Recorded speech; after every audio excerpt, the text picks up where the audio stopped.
ప్రపంచంలో ఎక్కడున్నా మీ గోత్రనామాలతో వేదమందిర్ నిర్వహించే ఆన్లైన్ పూజలు హోమాల ద్వారా దైవ అనుగ్రహాన్ని పొందండి.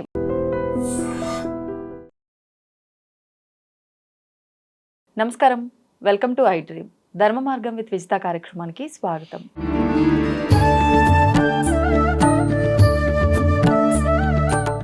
నమస్తే మా. శ్రీ గురుభ్యో నమః, శ్రీమాత్రే నమః. నమస్తే అమ్మా.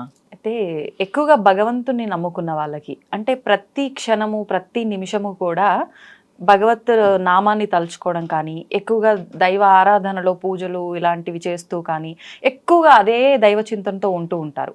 అటువంటి వారికి ఏదైనా ఆపద కలిగింది అని అంటే ఎవ్వరు లేని కారడవిలో అయినా సరే భగవంతుడు ఒక మానవ రూపం దాల్చి వాళ్ళకి సహాయం చేయడానికి వస్తాడు అని చెప్పి పెద్దవాళ్ళు అంటుంటే విన్న సందర్భాలు కొన్ని ఉన్నాయి.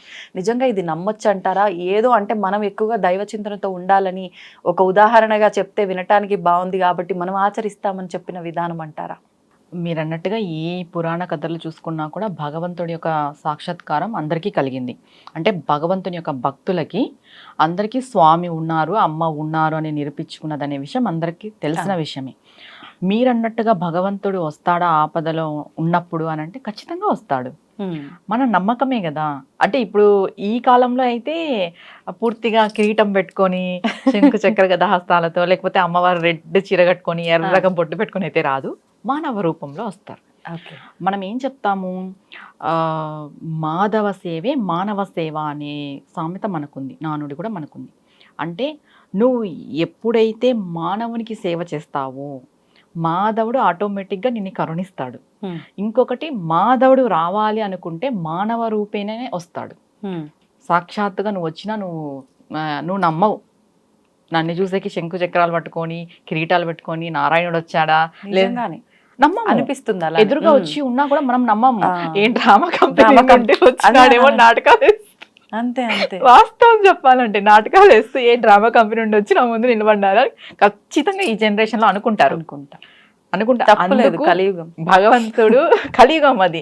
అందుకే భగవంతుడు నేను పోయి నేను ఎందుకు ఇది కావాలి అని చెప్పేసి మానవ రూపంలో వస్తాడు. ఇప్పుడు మానవ రూపంలో అంటే నాకు ఒకటి అడగాలనిపిస్తుంది, అది మనకు తెలిసిన వ్యక్తి రూపంలో వస్తారా, అసలు మనకు తెలియని వ్యక్తి రూపంలో వస్తారా? ఏ విధంగా అయినా రావచ్చు విజితమ్మ. అంటే ఇక్కడ తెలిసిన, ఇప్పుడు నీకు ఏదైనా కష్టం వచ్చింది, నీ ఫ్రెండే నీకు సహాయం చేశాడు అంతటి కష్టంలో, ఆ ఫ్రెండ్ నీకు దేవుడు అవుతారా కాదా ఆ సమస్య తీర్చడానికి? ఇంకా తెలియని వ్యక్తులు ఎలా ఉంటుంది అంటే, నాకు జరిగిన సంఘటన, స్వయంగా మాకు జరిగిన సంఘటన ఏంటి అంటే, మేము ఒక టైం టూర్ వెళ్ళామన్నమాట. ఒక 4 years బ్యాక్ వెళ్ళాం. శ్రీరంగంకి వెళ్ళాం. స్వామి రంగనాథ స్వామి దేవాలయానికి వెళ్ళినప్పుడు మేము అర్ధరాత్రి అక్కడ దిగి ఇంకా రూమ్స్ కోసం వెళ్ళాలి అంటే మొత్తం అందరితో కంబైన్గా వెళ్ళామన్నమాట టూర్కి, పర్సనల్గా కాదు. ఈ టూర్ బస్సెస్ ఉంటాయి చూడు, ఆ విధంగా అందరితో కలిసి వెళ్ళాం. వెళ్ళినప్పుడు ఇంకా రూమ్స్ కోసం సెర్చ్ చేస్తున్నాం. మేము దిగినప్పుడే నైట్ 12:30 అయింది. అసలు మేము ఇంకా ఫస్ట్ టైం వెళ్ళడము, మాకు అసలు ఏం తెలీదు చెప్పాలంటే. సరే ముందర ఎవరైనా అడుగుతూ వెళ్దాము, రూమ్స్ ఉన్నాయేమో అని కాస్త ముందుకు వచ్చేస్తే ఇంకా చిమ్మ చీకటి, స్ట్రీట్ లైట్స్ కూడా లేవు. ఆటోలు అయితే ఉన్నాయి ఆ ప్రాంతంలో, కానీ డ్రైవర్స్ లేరు. ఆటోలు ఖాళీగా, ఆటోలు ఒక్కటే నిలబడుకొని ఉన్నాయి. ఎవరైనా అడుగుదామంటే సరే ఇంక ఇట్లనే లోపలికి వెళ్దాము చూద్దాము. ఒక పెద్ద ఆర్చ్ ఉన్నింది, ఆర్చ్ దాటుకొని లోపలికి వెళ్ళాం. మొత్తం గుడి ప్రాంగణమే. అటు గుడి యొక్క ఇది వాల్ అంటే కాంపౌండ్ ఉంటుంది కదా, అది మాకు కనిపిస్తుంది. లోపల గుడి ఉంది, మేము గుడి బయట ఉన్నాం. మెయిన్ రోడ్లో, చిన్న రోడ్లో ఉన్నాము. చిమ్మ చీకటి. ఇంకా 1 అయింది టైం. మేము దిగినప్పుడే 12:30. అట్లా ముందుకెళ్ళి కొంచెం నడిచే లోపల 1 అయింది. 1 అయింది. నాలో టెన్షన్ మొదలైంది. ఎవ్వరు లేరు అస్సలు. ఈవెన్ కుక్క కూడా లేదు. వాళ్ళంతా చోట్రీ తీసుకున్నారు. మేము రూమ్ కోసం సపరేట్ గా రూమ్ తీసుకోవాలి, ఇంకా చోట్రీలో ఉండలేమని చెప్పేసి రూమ్ కోసం అని మేము వెళ్ళాం. ఆల్మోస్ట్ అందరు అక్కడ కంబైన్ గా ఒక హాల్ అట్లా తీసుకుంటారు. ఇంకా మేము అలా ఉండలేము అని చెప్పి సపరేట్ గా, ఎక్కడిపైనా సపరేట్ గానే తీసుకున్నాం. ఇంకా ఆ ఊర్లో కూడా అలా సపరేట్ గా రూమ్ తీసుకుందాం అని చెప్పి వెళ్ళేసరికి ఎవ్వరూ లేరు. కొంచెం నాలో టెన్షన్ మొదలైంది. కొత్త ప్లేస్, అస్సలు ఎవ్వరు లేరు, చిమ్మ చీకటి. ఇంకా నేను అన్నాను మా వారితో, అసలు ఎవ్వరు లేరు, వెనక్కి వెళ్ళిపోదాం, చోట్రీకి అక్కడికి వెళ్ళిపోదామా అని అంటే, ఉండి చూద్దాము, కొంచెం ముందుకు వెళ్దాము అని చెప్పి నేను వెనక ముందు చూసుకుంటూ వెళ్తున్నాను. అస్సలు చిమ్మ చీకటి. సడన్గా ఒక 20 minutes మేము నడిచాం. 20 minutes అంటే అక్కడికి 1:20, 1:30 అయి ఉంటుంది టైం. నేను పక్కన వెనక్కు తిరిగి చూశాను. ఒక కుక్క, ఒక ఆయన సడన్ గా కనిపించారు. మేం వచ్చిన రూట్ లో ఎవ్వరు లేరనే విషయం మాకు తెలుసు. అప్పటికే మీరు భయంతో ముందుకి వెనక్కి చూస్తూ చూస్తూ వెళ్తున్నారు, వెళ్తున్నాం. ఎవ్వరు కనపడలేదు. సడన్ గా వెనక్కి తిరిగేసరికి ఒక ఆయన ఒక కుక్క వచ్చారు. ఆయన అప్పుడు ఆయన చూసిన తర్వాత నాకు ఇంకా టెన్షన్ అయింది. అంటే ఎవరో కొత్త place అన్నట్లుగా. కదా, ఎవరో కొత్త ప్లేస్. ఇప్పుడు జరుగుతున్నవి అన్ని మనం అవును. చూస్తున్నాం కదా, 5 ఏళ్ళగా ఏమేమి జరుగుతున్నాయి అనేది. ఇంకొక టెన్షన్, ఇంత చిమ్మ చీకట్లో ఈయన కుక్కను పట్టుకొని వచ్చాడే అనేసి అదొక భయం. ఆ కుక్క కరుస్తుందేమో అని ఇంకొక భయం. ఎంత భయం అంటే నిజంగా, అంటే కొన్ని ప్రాంతాలకు వెళ్ళినప్పుడు, అంటే ఆ అరణ్య గోచారం అంటాం చూడు, అలాంటి పరిస్థితి అది చెప్పాలంటే. ఇంకా అప్పుడు ఆయన వచ్చారు మా దగ్గరికి. ఇంకా వస్తే మా వారిని చూసి తల ఊపాడు అనమాట. మాకు లాంగ్వేజ్ రాదు. మా వారు చెప్పారు ఇట్లా రూమ్ కావాలి అనేసి. ఆయన ఏం మాట్లాడలేదు, నేను ఇప్పిస్తాను అన్నట్టుగా సైగ చేస్తారు. లాంగ్వేజ్ ప్రాబ్లం కాబట్టి ఆయన ఒక మాట కూడా మాట్లాడలేదు. జస్ట్ నేను ఇప్పిస్తానని ఆయన మా ముందు కుక్కను ఆయన వెళ్ళి మా ముందు. మెయిన్ ఇక్కడ ఏంటంటే శ్రీరంగంలో అన్ని రూమ్స్ ఇల్లు లాగానే ఉంటాయి. ఏది అది స్టేయింగ్ ప్లేస్ అంటే ఏది లాడ్జో ఏది రూమ్ అనే విషయం కూడా మనకు తెలీదు. ఇల్లులో అనేలా ఇల్లు లాగానే ఉంటాయి అన్ని అక్కడ. అది మెయిన్ మనకు కన్ఫ్యూజ్ ఆయన వచ్చేసి ఫస్ట్ పోయి 2 ఇల్లు డోర్ తట్టినాడు. కానీ మేము అనుకున్నాం ఇల్లులు అవే అని. ఈయన ఏంటి పడుకున్న వాళ్ళని పోయి లేపుతున్నాడు అనిపిస్తుంది కదా ఎవరికైనా కూడా. అంటే ఆ తర్వాత తెలిసింది, ఇక్కడ స్టేయింగ్ రూమ్సే ఇల్లులాగా ఉన్నాయి అని. 2 లేవు అని చెప్పారు. ఆయన మళ్ళీ ఇంకా మేము అనుకున్నాం దొరకవేమో అనేసి. నాకు ఒక టెన్షన్, ఈయన ఎవరో ఎందుకులే మనకి అన్నట్టుగా ఇదొక టెన్షన్. అవును. అంటే మళ్ళీ ఆయన వచ్చి వెనక్కి వచ్చి నేను ఇప్పిస్తాను అన్నట్టుగా మరీ సైగ చేశారు. మరి ఒక చోటకి పిలిచికెళ్ళి మాకి ఇక్కడ వెళ్ళని అడిగితే, అక్కడ వెళ్ళి అడిగితే ఉన్నాయి. ఆయన లోపలికి వెళ్ళామని అప్పుడు కూడా సైగ చేశారు. ఏం మాట్లాడలేదు, ఒక్క మాట కూడా రాలేదు ఆయన నోటెంట. మా వారు వెళ్ళారు, అమౌంట్ కట్టారు. జస్ట్ స్టెప్స్ దిగి ఆయనకి ఏమైనా అమౌంట్ ఇద్దాం, ఈ టైంలో వచ్చి హెల్ప్ చేస్తారు కదా అని చెప్పి వెనక్కి వెళ్ళి మేము చూస్తే కుక్క లేదు, ఆయన లేరు, ఇద్దరు లేరు. అప్పుడు మేము ఫిక్స్, ఇంకా వచ్చింది సాక్షాత్తు రంగనాథ స్వామి మాకు ఈ టైంలో హెల్ప్ చేయడానికి. అంటే నా మనస్సులో అమ్మని తలుచుకుంటున్నాను, ఏంటమ్మా ఇంత చీకట్లో ఇట్లా పెట్టేశావు, ఇది ఎటైలలో కూడా తెలీదు ఏం పరిస్థితి అని. అంటే కొంచెం లైటింగ్స్ అవి ఇవి ఉంటే వేరు, పూర్తిగా ఇబ్బంది అనిపించదు. అదేదో మేము పోయిన రోజు స్ట్రీట్ లైట్లు కూడా లేవు అక్కడ. మరి ఇప్పుడు ఎలా ఉందో తెలియదు కానీ అలా ఉండింది పరిస్థితి. ఇంకా బయటికి వెళ్ళి చూసేసరికి ఆయన లేకపోయేసరికి ఇద్దరు మొగరు చూసుకున్నాము. వచ్చింది ఇంకా సాక్షాత్తు రంగనాథ స్వామి వచ్చారు మాకు ఈ టైంలో హెల్ప్ చేయడానికి అని. మీరు అడిగారు కదా, ఈ ఆధ్యాత్మిక మార్గంలో ఉన్నప్పుడు, భగవంతుని నమ్ముకుని ఉన్నప్పుడు భగవంతుడు వస్తాడా అంటే మానవ రూపంలో ఖచ్చితంగా వస్తాడు. అది వచ్చారన్న విషయం మనకు కూడా తెలుస్తుంది. ఇప్పుడు నేను చెప్పిన సంఘటనే ఒక ఎక్స్పీరియన్స్. ఇలాంటివి చాలా ఉన్నాయి. భగవంతుడు మానవ రూపంగా వచ్చి మాకు సహాయం చేసిండేటివి. తర్వాత వచ్చింది ఒక దైవం శక్తి అనే విషయం కూడా మేము అవగతం చేసుకున్న సిచ్యువేషన్స్ చాలా ఉన్నాయి. కానీ తలుచుకోగానే ప్రత్యక్షం అవడానికి ఇదేమి ద్వాపర యుగం త్రేతాయుగం కాదు, కలియుగము. ఈ యుగంలో పాపాలు ఎక్కువగా ఉన్నాయి, ఇలాంటి నేల మీదకి భగవంతుడు రాడు అని కూడా కొన్ని సందర్భాల్లో చెప్తారు. మరి దీన్ని ఎలా అర్థం చేసుకోవాలంటారు? సరే, ఇలాంటి నీళ్ళపైకి భగవంతుడు రాడు అనుకునే మీ ప్రశ్నకు, ఈ కలియుగంలోనే కదా ఆది శంకరాచార్యులు నడియాడిండేది, ఈ కలియుగంలోనే కదా పరమాచార్య కూడా నడియాడిండేది. సాక్షాత్తు జగత్తుకి గురువు ఆదిశంకరులు, సాక్షాత్తు పరమేశ్వరుడు యొక్క స్వరూపం ఆదిశంకరులు. ఆయన మానవ రూపంలో నడిచారు ఈ భూమి పైన. మళ్ళీ ఇప్పుడు రారా భగవంతుడు భూమిపైకి? వస్తారు కదా. శ్రీరాముడు మానవ రూపంలో వచ్చినారు, జగద్గురువులు మానవ రూపంలో కలియుగంలో కూడా వచ్చారు. అలాంటప్పుడు ఎందుకు రారు? మన నమ్మకం అమ్మ, ఏదైనా మన నమ్మకం. అంటే నీ పరిస్థితి ఎటూ తోచని పరిస్థితిలో నువ్వు ఉన్నప్పుడు, నువ్వు ఆధ్యాత్మిక మార్గంలో ఉండి ఏదో ఒక దైవత ఆరాధన నువ్వు చేస్తుంటావు.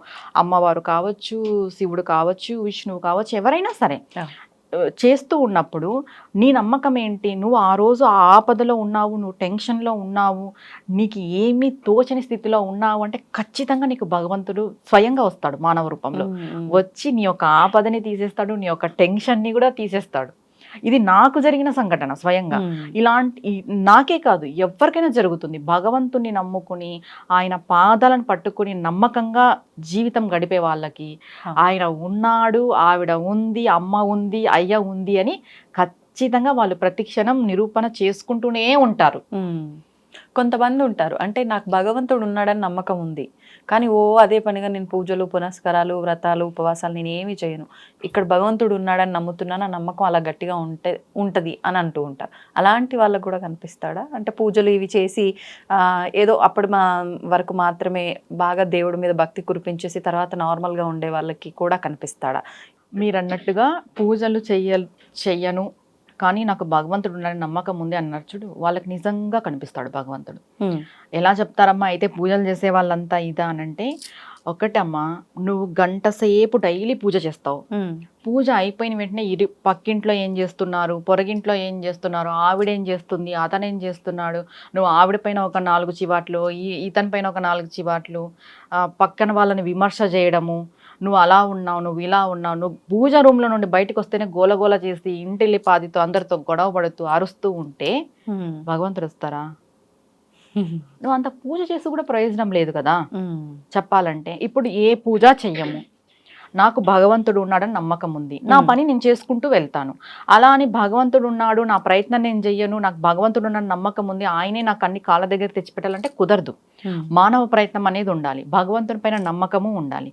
ఇంకొకటి, భగవంతుని పైన నమ్మకము ఉంటూ మనం సాధన అనేది చేస్తూ ఉండాలి. ఇప్పుడు సాధన చేయలేని వాళ్ళకి నమ్మకం ఉంటుంది, వాళ్ళకి కూడా భగవంతుడు ఖచ్చితంగా కరుణిస్తాడు.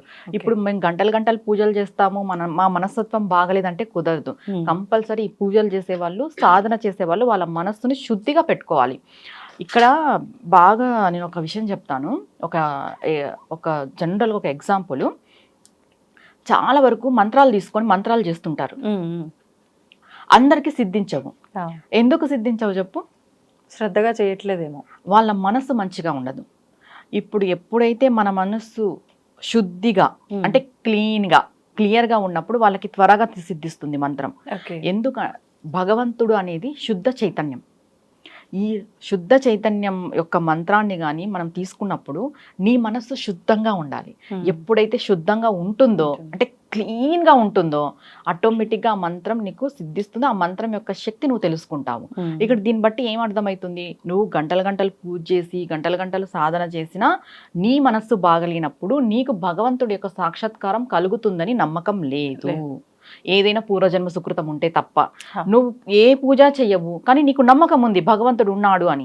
నీ పని ఏదో నువ్వు చేసుకుంటున్నావు, నువ్వు పక్క వాళ్ళకి హాని చేయవు, నువ్వు ధర్మంగా ఉన్నావు, నువ్వు పక్క వాళ్ళకి ఇంకా సహాయం చేస్తున్నావు, నీకు భగవంతుడు ఉన్నాడని నమ్మకము ఉంది. నువ్వు పూజలు చేయకపోయినా కూడా నీకు ఖచ్చితంగా భగవంతుడి యొక్క సాక్షాత్కారం కలుగుతుంది. ఇక్కడ ఏంటంటే మనం ఏం చెప్తాము, మంచి చేయకపోయినా పర్వాలేదు, చెడు చేయకూడదు అని చెప్తాం. ఇప్పుడు నువ్వు పూజలు చేస్తాను, పునస్కారాలు చేస్తాను, దీంతో పాటు చెడు కూడా చేస్తాను అంటే భగవంతుడు ఎట్లా సాక్షాత్కరిస్తాడు? నువ్వు ఏ పని చెయ్యవు, నీకు నమ్మకం ఉంది దేవుడు ఉన్నాడని, మరీ మంచిది. అట్లాంటి వాళ్ళకి ఇంకా త్వరగా కనిపిస్తాడు. అంటే కనిపిస్తాడు అంటే నేను అన్నట్టుగా శంకు చక్రాలు పట్టుకునే కాదు, మానవ రూపంలో వాళ్ళకి ఏదైనా సమస్య వచ్చింది అంటే ధర్మంగా బతికే వాళ్ళకి, భగవంతుడు ఉన్నాడని నమ్మకంతో ఉండే వాళ్ళకి ఖచ్చితంగా భగవంతుడి యొక్క సాక్షాత్కారం మానవ రూపంలో జరుగుతుంది. నాలాగా ఎంతో మంది సాధకులు ఉపాసకులు ఎక్స్పీరియన్స్ చేస్తారు, చేసి ఉంటారు కూడా. ఇదేం అంటే అందరికీ జరగదు, కొందరికి జరుగుతుంది అని ఎందుకు చెప్తారు అని అంటే వాళ్ళ యొక్క నమ్మకం. ఇప్పుడు ఆ రోజు నేను అర్ధరాత్రిలో ఉన్నాను, నేను అమ్మవారిని నమ్ముకున్నాను, నేను అమ్మవారిని అనుకున్నాను, ఏంటమ్మా ఇది పరిస్థితి, నాకు టెన్షన్ అయితే చాలా ఉంది. ఆ రోజు నేను చాలా టెన్షన్ పడ్డాను. ఆ నైట్లో నేను టెన్షన్ పడుతున్నా, ఏంటమ్మా అనేసరికి అమ్మవారు ఏం చేశారు, ఒక అతన్ని పంపించారు.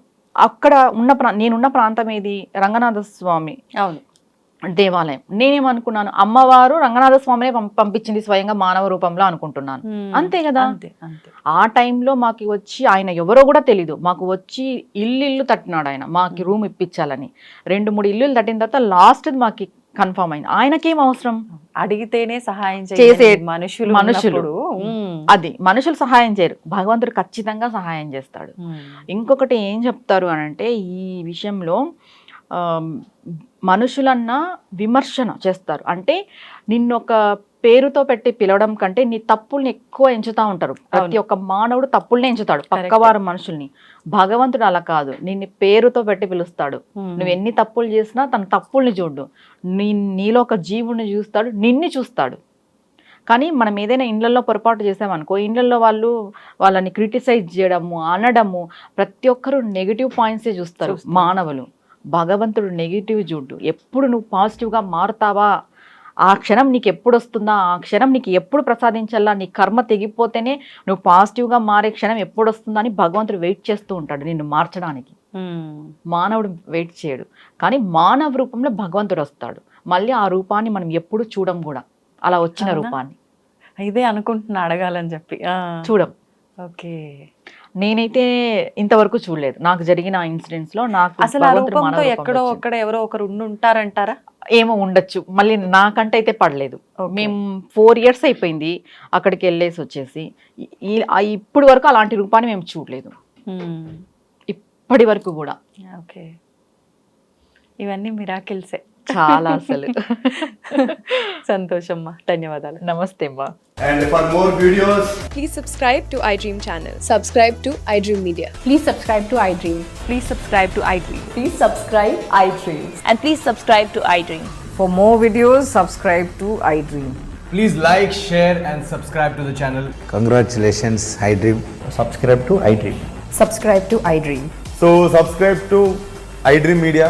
iDream ki iDream team andarki huge congratulations. Please subscribe iDream Media. Please subscribe to iDream.